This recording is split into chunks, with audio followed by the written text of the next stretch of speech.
इंसान का सबसे बड़ा संघर्ष पता है क्या है?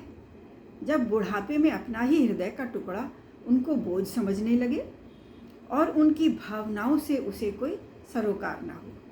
यह कटु सत्य माँ की कहानी बुढ़ापे की लाठी में दिखाई देता है। कहानी इस प्रकार है।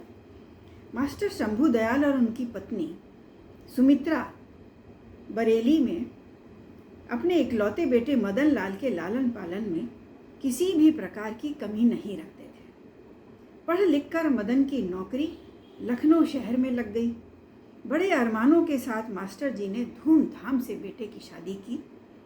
2 साल तक तो मदन की पत्नी सास ससुर के पास रही, परंतु जब नन्हा बेबी आ गया तो वह भी लखनऊ चली गई। बड़े बूढ़ों की टोका टाकी से दूर वह वहाँ खुश थी। शंभू दयाल जी अब वृद्ध हो चले थे। रिटायर हुए उन्हें 4 साल हो गए थे। पत्नी भी बीमार रहने लगी थी, इसीलिए उन्होंने अब बेटे के पास रहना उचित समझा। सुमित्रा की सहमति मिलने पर अपनी ज़रूरत के सामान के साथ वे लखनऊ मदन के पास पहुंच गए। देखते ही मदन ने उनके हाथ से बैग ले लिया। बहू ने आकर दोनों के पैर छुए तो दोनों ने दूधो नहाओ पूतो फलो का आशीर्वाद दिया। नन्हे को देखते ही दोनों ने बारी बारी से उसे गोद में उठाया और प्यार किया। मदन ने माँ को अच्छे डॉक्टर को दिखाया। 2 महीने इलाज चला। सुमित्रा स्वस्थ हो गई। पोते के साथ वह सारा दिन व्यस्त रहती। वह अपने भाग्य को सराह रही थी। कुछ दिन बाद मदन बोला, बाबूजी, आपका और अम्मा का बरेली का किस तारीख का रिजर्वेशन करवा दूं? आजकल इतनी भीड़ रहती है कि ट्रेन में बिना रिजर्वेशन के यात्रा करना बड़ा कठिन है।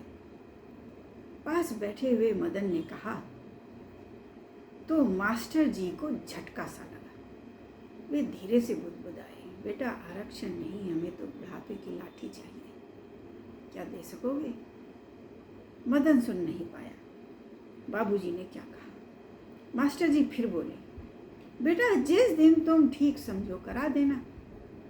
वे शून्य में ताक रहे थे और सोच रहे थे बहुत हिम्मत जुटानी है अपने आप में सुमित्रा को यह बताने के लिए कि बरेली चलना है।